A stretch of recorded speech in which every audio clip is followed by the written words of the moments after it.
أما بعد فأعوذ بالله من الشيطان الرجيم بسم الله الرحمن الرحيم ما يلفظ من قول إلا لديه رقيب عتيد صدق الله العظيم وقال النبي صلى الله عليه وسلم أملك عليك لسانك وليسعك بيتك وابكي على خطيئتك أو كما قال عليه الصلاة والسلام الحمد لله আজকে পবিত্র জুমার দিন আল্লাহ তাআলার মহান হুকুম আল্লাহ তাআলা আমাদের সবাইকে আল্লাহ তাআলার কুদরতি পায়ে সেজদা দিতে মহল্লার সব মানুষ থেকে নির্বাচন করে মসজিদের মধ্যে নিয়ে এসেছেন। এজন্য আমরা আওয়াজ দিয়ে জোরে সুরে বলি আলহামদুলিল্লাহ। আমার আজকের নির্ধারিত বিষয় হল জিহ্বা সংযত করা। এই প্রসঙ্গে আল্লাহ রাব্বুল আলামিন সূরা কাহফের 18 নম্বর আয়াতের মধ্যে ইরশাদ করে জানিয়ে দিয়েছেন, মা ইয়ালফিযু মিন কাওলিন ইল্লা লাদাইহি রাকীবুন আতীদ। আল্লাহ রাব্বুল আলামিন প্রতিটি মানুষের সাথে ফেরেশতা নিযুক্ত করে দিয়েছেন। মানুষ তার মুখ থেকে ভালো মন্দ যা কিছু উচ্চারণ করে ওই ফেরেশতার সাথে সাথে লিপিবদ্ধ করে ফেলে। আপনি মুখ দিয়ে ভালো কথা বলছেন, ফেরেশতা তাও লিপিবদ্ধ করে। আপনি মুখ দিয়ে খারাপ কথা বলছেন, ফেরেশতা তাও লিপিবদ্ধ করে। এজন্য আমরা সদা সর্বদা আমাদের মুখ দিয়ে ভালো কথা উচ্চারণ করব। বলেন কি কথা উচ্চারণ করব? আমরা মুখ দিয়ে ভালো কথা উচ্চারণ করব। জিহ্বা সংযত করা। এই প্রসঙ্গে মিশকাত শরীফের হাদিস 4626 নম্বর হাদিস। এই হাদিসের বর্ণনাকারী রাসূলুল্লাহ সাল্লাল্লাহু আলাইহি সাল্লামের সাহাবী হযরতে উকবা ইবনে আমির রাদিয়াল্লাহু তাআলা তিনি বলেন, লাকিতু রাসূলুল্লাহ সাল্লাল্লাহু আলাইহি সাল্লাম, আমি একদিন আল্লাহর রাসূল সাল্লাল্লাহু আলাইহি সাল্লামের সাথে সাক্ষাৎ করলাম।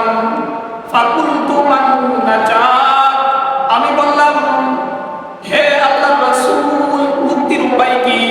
ক্বালা রাসূলুল্লাহ সাল্লাল্লাহু আলাইহি ওয়াসাল্লাম, রাসূলুল্লাহ সাল্লাল্লাহু আলাইহি সাল্লাম বলেছেন, আমলিক আলাইকা লিসানাকা। এক নাম্বার, তুমি তোমার জিহ্বাকে নিয়ন্ত্রণ করে রাখো। কারণ মানুষ জিহ্বা দ্বারা অনেক ভুল ভ্রান্তি কথা বলে থাকে, যার কারণে ঈমান চলে যায়। এজন্য আল্লাহ রাসূল প্রথমে বলতেছে তুমি তোমার জিহ্বাকে নিয়ন্ত্রণ করে রাখো। আল বেদায়া ওয়ান নিহায়া গ্রন্থকার এই বাক্যটির ব্যাখ্যা করেছেন, তুমি এমন কথা বলো যে কথা তোমার জন্য কল্যাণকর হবে। ঠিক কিনা বলেন?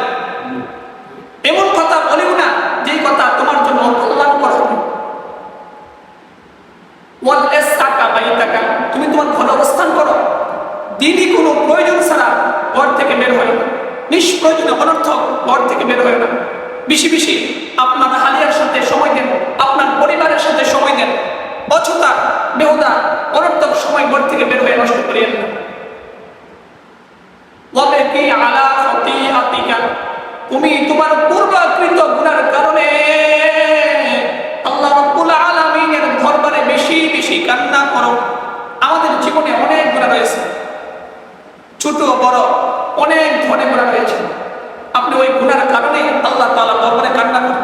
যদি কান্নার ভান করেন, আল্লাহ গুনাহ করে ফেলেছি, আল্লাহ গুনার কারণে লজ্জিত হইতেছি, আর গুনাহ করব না, আপনি সমস্ত গুনাহ কথা মাফ করে দেন। আল্লাহ তাআলা অবশ্যই অবশ্যই আপনার সমস্ত গুনাহ মাফ করে দেবেন। ঠিক কিনা বলেন? জিহ্বাকে সংযত করা। এই প্রসঙ্গে মিশকাত শরীফের 4630 নম্বর হাদিস। এই হাদিসের বর্ণনাকারী রাসূলুল্লাহ সাল্লাল্লাহু আলাইহি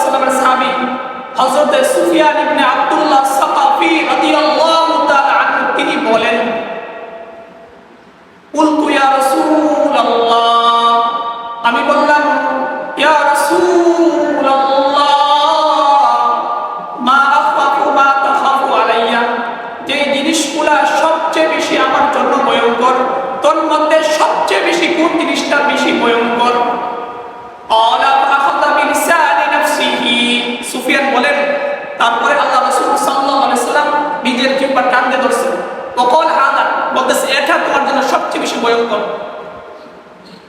জিহ্বাকে বিশেষভাবে উল্লেখ করার কারণ কি? কারণ এই জিহ্বা দ্বারা মানুষ যেমন সত্য কথা বলে, আল্লাহর কালাম করে, তাসবিহ তাহলিল করে, তদ্রূপভাবে এই জিহ্বা দ্বারা গীবত করে, এই জিহ্বা দ্বারা মিথ্যা কথা বলে, এই জিহ্বা দ্বারা মানুষের পরোক্ষভাবে নিন্দা করে। এজন্য আমরা সদা সর্বদা জিহ্বাকে ভালো কাজে ব্যবহার করব। বলেন কি কাজে? আমরা সদা ভালো কাজে ব্যবহার করব ইনশাআল্লাহ। জিহ্বাকে সংযত করা, এই প্রসঙ্গে মুআত্তা মালিক শরীফের হাদিস, এই হাদিসের বর্ণনাকারী রাসূলুল্লাহ সাল্লাল্লাহু আলাইহি সাল্লামের সাহাবী হযরত আসলামা রাদিয়াল্লাহু তাআলা আনহু তিনি বলেন, ইন্না উমর রাদিয়াল্লাহু তাআলা আনহু দাখালা ইয়াওমান আলা আবি বকর সিদ্দিকী ওয়া হুয়া ইয়াতবিদু লিসানাহু। হযরত উমর রাদিয়াল্লাহু তাআলা আনহু, ইসলামের দ্বিতীয় খলিফা হযরত উমর রাদিয়াল্লাহু তাআলা আনহু একদিন হযরত আবু বকর রাদিয়াল্লাহু তাআলা আনহু কাছে গেলেন। যারা দেখতেছে হযরত আবু বকর রাদিয়াল্লাহু তাআলা আনহু নিজের জিহ্বা ধরে টানতেছে। কি করতেছে? নিজের জিহ্বা ধরে টানতেছে। فقال عمر رضي الله تعالى عنه ما غفر الله لك। তারপরে হযরত উমর রাদিয়াল্লাহু তাআলা বলতেছে, মিয়া থামো, আল্লাহ তাআলা তোমাকে maaf করো। فقال له أبو بكر رضي الله تعالى عنه إن هذا أورطني الموارد। হযরত আবু বকর রাদিয়াল্লাহু তাআলা আনহু হযরত উমর রাদিয়াল্লাহু তাআলা আনহুকে বলল, নিশ্চয়ই এই জিহ্বা আমাকে ধ্বংসের স্থানে অবতরণ করেছে। ইতিহাসে কোথাও পাওয়া যায়নি যে হযরত আবু বকর রাদিয়াল্লাহু তাআলা আনহু জিহ্বার কারণে অন্যায় স্থানের মধ্যে পতিত হয়েছে, ইতিহাসে কোথাও নাই। তথাপিও আত্মসমালোচনা হিসেবে তিনি এই কাজ করেছেন। আর আমরা জিহ্বা দ্বারা কত কাজ করে থাকি, কত গুনাহ করে থাকি। এই জন্য আসেন আমরা জিহ্বাকে সর্ব অবস্থায় নিয়ন্ত্রণ করে রাখবো ইনশাআল্লাহ। জিহ্বাকে সংযত করা, এই প্রসঙ্গে মিশকাত শরীফের 4656 নম্বর হাদিস, এই হাদিসের বর্ণনাকারী রাসূলুল্লাহ সাল্লাল্লাহু আলাইহি সাল্লামের সাহাবী হযরত উবাদা ইবনে সামিত রাদিয়াল্লাহু তাআলা আনহু থেকে বর্ণিত, আন্না রাসূলুল্লাহ সাল্লাল্লাহু আলাইহি সাল্লাম قال, রাসূলুল্লাহ সাল্লাল্লাহু আলাইহি সাল্লাম বলেছেন, ইতমানু লি সিত্তান মিন আনফুসিকুম আতমানু লাকুমুল জান্নাহ। তোমরা আমাকে 6টি জিনিসের জামানত দাও, আমি রাসূল তোমাদের জন্য জান্নাতের জামিনদার হব। 6টি জিনিসের নিরাপত্তার বিধান করো, তাহলে আমি রাসূল তোমাদের জন্য জান্নাতের জামিনদার হব। ভালোভাবে মনোযোগ সহকারে শুনেন, 6টি জিনিস কি? কয়টি জিনিস? 6টি জিনিস। 1 নাম্বার, উসদুকু ইদা হাদাসতুম, যখন তোমরা কোনো কথা বলবে সত্য কথা বলবে। কি কথা বলবে? সত্য কথা বলবে। 2 নাম্বার, ওয়াফু ইদা ওয়া'আদতুম, যখন তোমরা কোনো ওয়াদা করবে, কারোর সাথে প্রতিশ্রুতি দিবে, তা যথাযথভাবে আদায় করবে। 3 নাম্বার,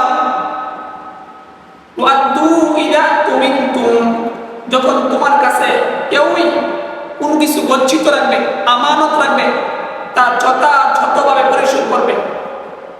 4 নাম্বার, ওয়াহফাজু ফুরুজাকুম, তোমরা সবাই তোমাদের লজ্জাস্থানকে হেফাজত করবে, কারণ লজ্জাস্থানকে হেফাজত করা অনেক বড় কঠিন কাজ।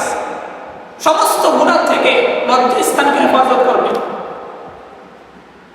5 নাম্বার, ওয়াগদ্দু আবসারাকুম, তোমরা তোমাদের দৃষ্টিকে অবনত রাখবে, পরনারী খারাপ জিনিসের প্রতি দৃষ্টি দেওয়া থেকে নিজের দৃষ্টিকে অবনত রাখবে।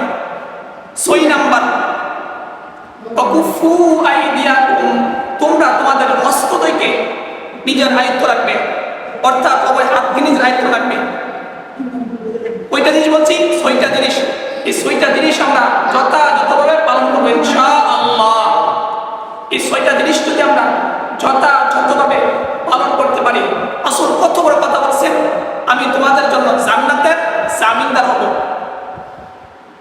ইনশাআল্লাহ আমরা 6টা জিনিস যথাযথভাবে আদায় করব। জিহ্বাকে সংযত করা, এই প্রসঙ্গে মিশকাত শরীফের 4657 নম্বর হাদিস। এই হাদিসের বর্ণনাকারী রাসূলুল্লাহ সাল্লাল্লাহু আলাইহি সাল্লামের সাহাবী হযরতে আব্দুর রহমান ইবনে গনামিন ও আসমা বিনতে ইয়াজিদ রাদিয়াল্লাহু তাআলা আনহুমা থেকে বর্ণিত আন্না রাসূলুল্লাহ সাল্লাল্লাহু আলাইহি ওয়াসাল্লাম قال রাসূলুল্লাহ সাল্লাল্লাহু আলাইহি ওয়াসাল্লাম বলেছেন খিয়ারু ইবাদিল্লাহিল্লাযীনা ইযা যুকিরাল্লাহ, আল্লাহ তাআলার প্রিয় বান্দা হলো তারা যাদেরকে দেখলে আল্লাহ তাআলার কথা স্মরণ হয়, তারা হলো আল্লাহ তাআলার প্রিয় বান্দা। দেশের হক্কানি উলামায়ে কেরামকে দেখলে আল্লাহ তাআলার কথা স্মরণ হয়। তন্মধ্যে হাকিমুন নফস আরিফ বিল্লাহ আল্লামা মুশতাকুন নবী আল্লামা আনিসুর রহমান আশরাফি, আমার প্রাণপ্রিয় উস্তাদ আল্লামা আসাদুজ্জামান হাফিজাহুল্লাহ তাআলা, এই সমস্ত উলামায়ে কেরামদেরকে দেখলে পরকালের কথা স্মরণ হয়, আল্লাহর কথা স্মরণ হয়, কবরের কথা স্মরণ হয়। ওয়াশিরারু ইবাদিল্লাহ, আল্লাহ তাআলার নিকট খারাপ লোক তারা আল-মাশাউনা বিন-নামিমা, যারা পরোক্ষভাবে মানুষের নিন্দা করে বেড়ায়, আল-মুফাররিকুনা বাইনাল ইব্বাতি আল-বাগুনাল মারাআল লানাতা, যারা দুইজন বন্ধুর মাঝে ফাটল সৃষ্টি করে দেয়, তারা হলো খারাপ লোক। যারা পুত পবিত্র মানুষের পদস্খলনের প্রত্যাশা করে, তারা হলো খারাপ লোক। এই জন্য আমরা সদা চেষ্টা করব যাতে করে আল্লাহ তাআলার প্রিয় বান্দা হতে পারে, আল্লাহ তাআলার খাস বান্দা হতে পারে। জিহ্বাকে সংযত করা, এই প্রসঙ্গে ইমাম বাইহাকী রাহমাতুল্লাহি আলাইহি তার দাওয়াতুল কাবীরের মধ্যে একটি হাদিস লিপিবদ্ধ করেছেন। এই হাদিসের বর্ণনাকারী রাসূলুল্লাহ সাল্লাল্লাহু আলাইহি ওয়াসাল্লামের সাহাবী হযরতে আনাস রাদিয়াল্লাহু তাআলা আনহু থেকে বর্ণিত, তিনি বলেন قال رسول الله صلى الله عليه وسلم, রাসূলুল্লাহ সাল্লাল্লাহু আলাইহি ওয়াসাল্লাম বলেছেন ইন্না মিন কাফারাতিল গীবাতি আন তাস্তাগফিরা লিমান ইত্তাকাউ, গীবতকারীর কাফারা, যার গীবত করেছে তার জন্য ক্ষমা প্রার্থনা করা। কিভাবে ক্ষমা প্রার্থনা করবেন? তাকুলু, আপনি এইভাবে বলবেন আল্লাহুম্মা গফির লানা ওয়া লাহু, আয় আল্লাহ আপনি আমাদেরকে এবং তাকে মাফ করে দেন। এই জন্য আমরা সদা সর্বদা জিহ্বাকে সংযত করব। জিহ্বা দ্বারা মানুষ